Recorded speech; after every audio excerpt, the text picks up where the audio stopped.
Des cavernes d'Ali Baba, il y en a plusieurs. L'on y retrouve une gamme variée d'articles confectionnés avec le doigté des artisans.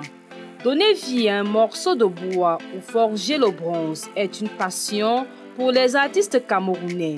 Armés de leur matériel, ils créent statuettes, articles de décoration et objets utilitaires.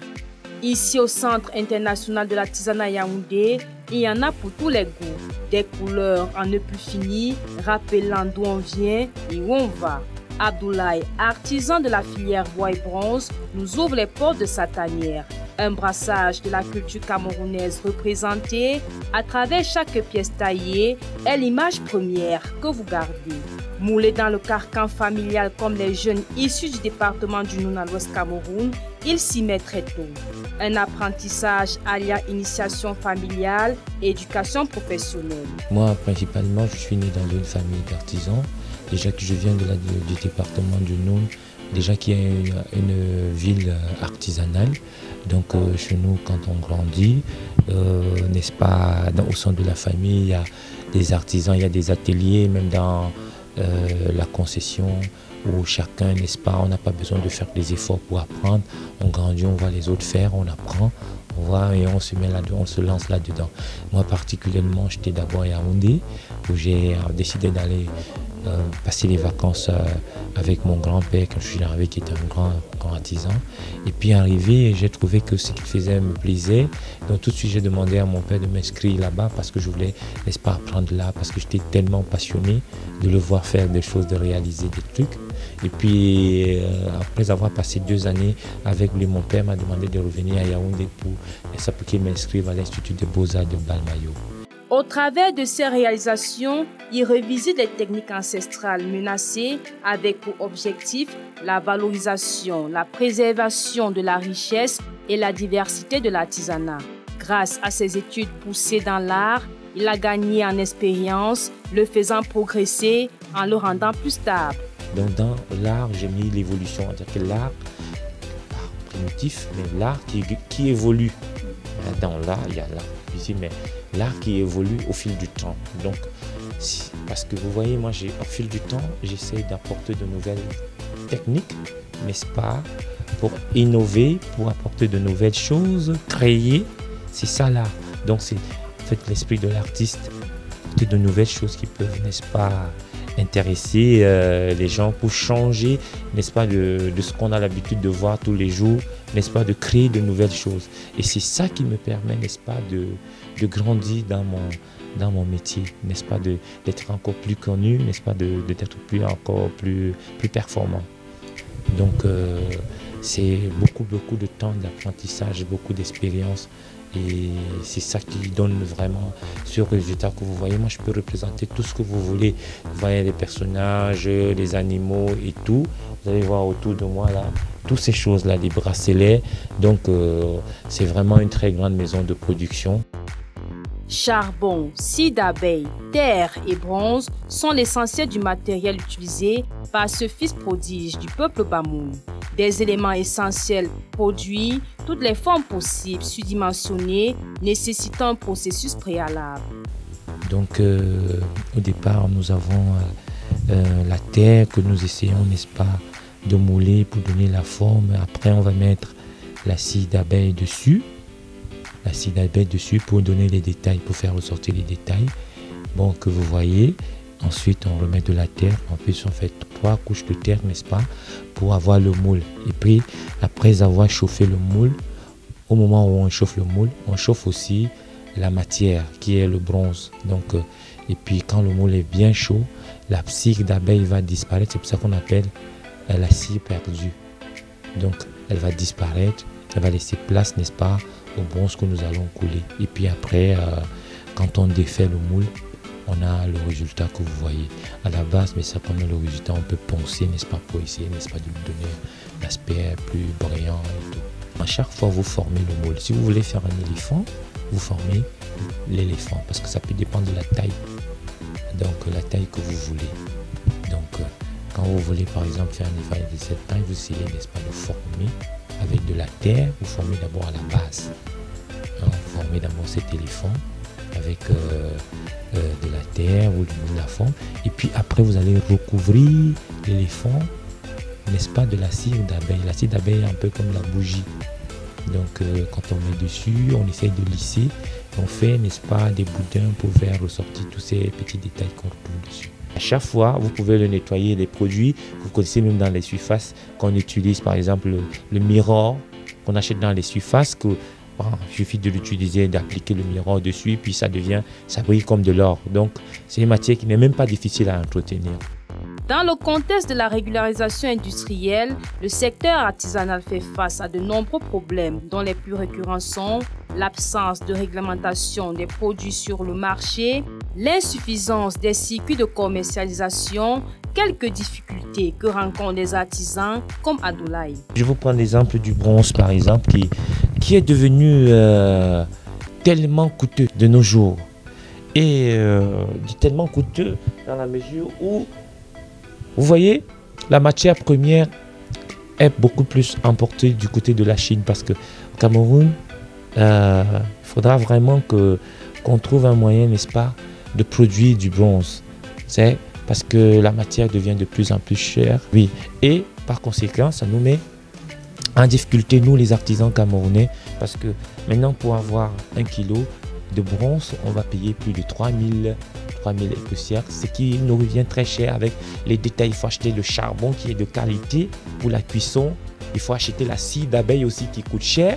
Vous voyez, quand je fais les détails, ça pour avoir un objet comme ça, quand on demande à quelqu'un, par exemple, de payer 30 000 pour un objet comme ça, il va se dire, oh, alors que c'est la matière première qui nous revient très cher. Donc, plus on aura la matière première moins chère, au niveau de la vente, les gens pourront aussi avoir de très bons prix. Parce que vous voyez, c'est notre matière noble. Le président de la République donne toujours un objet comme celui-ci, un objet en bronze, parce que c'est notre matière noble. Et en plus, qui est classé dans le classement mondial, le bronze vient en troisième, dans les métaux, le bronze vient en 3e position. Vous savez, l'or, l'argent, le bronze. On a des difficultés aussi au niveau, n'est-ce pas, des accompagnateurs. Aussi au niveau des aéroports. Des clients qui ont des difficultés, n'est-ce pas, à exporter leurs produits, qui sont souvent calés au niveau des aéroports parce que par les tracasseries policières et tout ça ne nous permet pas, parce que à partir du moment où vous êtes bloqué une fois au niveau de l'aéroport, je ne pense pas que la prochaine fois que vous reviendrez, vous avez envie, n'est-ce pas, d'acheter. C'est ça, c'est autant de problèmes que nous vivons qui vraiment nous causent beaucoup de problèmes ici. Malgré le coût de la vie, les clients abondent les espaces. Venus par curiosité, ils n'y retournent pas sans se procurer un article au grand bonheur des artistes qui ne désirent qu'une seule chose, présenter leur savoir-faire. Les clients qui viennent, il y a des clients qui viennent. Malgré les conditions, vous savez, on a vécu une période très difficile avec le Covid. Il n'y avait pas de touristes au Cameroun. Mais bon, de plus en plus, on constate que les Camerounais sont vraiment motivés à consommer les produits artisanaux camerounais. Donc de plus en plus, ils viennent découvrir.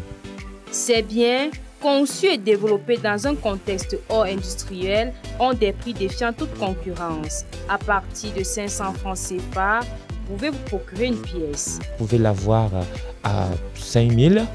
Et là, le porte-stylo que vous pouvez avoir à 2000 francs. Non, en fait, les prix sont vraiment raisonnables ici. On en a des prix, il y a des prix pour tout le monde. Donc, chacun peut trouver son compte ici, à l'artisanat. Même si vous avez 500, vous pouvez avoir un petit porte-clés comme celui-ci. Vous pouvez avoir un petit porte-clés comme ça, à 500 francs, ça dépend. Vous voyez, il y a des petits objets qui ne coûtent pas cher. Il y a des objets aussi qui demandent aussi beaucoup de travail, des pièces de valeur, comme vous constatez là, des grandes pièces qui coûtent très cher, où on a besoin de la matière première aussi qui est très chère. Mais, et puis de ça, il y a à côté, nous pouvons trouver, n'est-ce pas, pour toutes les fourchettes. L'artisanat étant la manifestation la plus matérielle du patrimoine culturel africain, les artisans sont amenés à produire, surtout à transmettre leur savoir et savoir-faire au sein des communautés. Propriétaire de 2 ateliers à Foumban et à Yaoundé, cet artisan ouvre ses portes aux jeunes désireux de s'engager dans la pratique de cette activité. C'est une formation pour l'auto-emploi. Moi, je ne forme pas seulement pour que la personne puisse travailler avec moi, je forme aussi pour que la personne puisse trouver un métier et qu'à partir de ce métier-là, qu'il puisse, n'est-ce pas, vivre de ça, peut-être nourrir sa famille et tout. Donc c'est aussi une manière, n'est-ce pas, d'aider le gouvernement, n'est-ce pas, dans la réduction du chômage. D'autant plus que je l'ai beaucoup fait. Je l'ai fait dans des écoles prestigieuses du Cameroun, écoles américaines et françaises.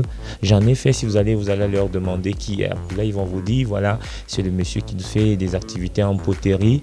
Parce que j'en ai donné, j'ai fait des cours de poterie dans des écoles prestigieuses. Je continue à le faire, mais bon, plus que je suis tellement pris par le temps, mais j'interviens parfois à domicile, j'interviens quelques temps, bon, on définit les horaires où je peux passer, donner quelques tours et puis après, je retourne dans mon activité principale.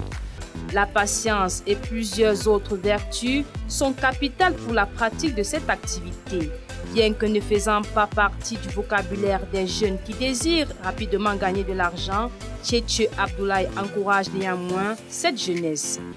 Ce que je pourrais donner comme conseil aux jeunes Camerounais, n'est-ce pas, c'est d'être patient. Parce que c'est un métier qui demande beaucoup de patience. Ça, à mes débuts, ça n'a pas été facile. Nous avons peiné, il a fallu des efforts, il a fallu beaucoup d'efforts. Parce que l'art, c'est quelque chose qui, déjà pour un premier temps, il faut aimer, hein, avant de s'y lancer. Donc, si vous n'aimez pas, vous ne pouvez pas résister dans l'art. Et l'art, vraiment, c'est un métier qui est le métier du futur. Tous les pays du monde, la grande majorité des pays se sont développés déjà à partir de l'artisanat. Donc, c'est pour mettre un accent particulier dessus. Ceux qui veulent se lancer, qui n'hésitent pas, s'ils aiment, mais il va falloir être patient. Il va falloir être patient et apprendre. Parce qu'aujourd'hui, quand quelqu'un vient dans ton atelier pour apprendre, dès qu'il a fait 1 semaine, 2 semaines, tout de suite, tu penses déjà à l'argent. Et c'est ça qui essaie, n'est-ce pas, de tourner où on voit que le travail n'est pas bien fait et tout. Après, à un certain moment, il se décourage parce qu'il n'a pas pris le temps, n'est-ce pas, d'apprendre. L'artisanat constitue l'un des domaines les plus créatifs au regard des potentialités qu'il offre, aussi bien sur le plan de l'expression du patrimoine culturel que sur la place de l'épanouissement professionnel et économique. Abdoulaye ne le changera avec aucun métier car celui-ci lui permet de s'exprimer tout en présentant la culture car c'est elle qui nous reste lorsqu'on a tout perdu.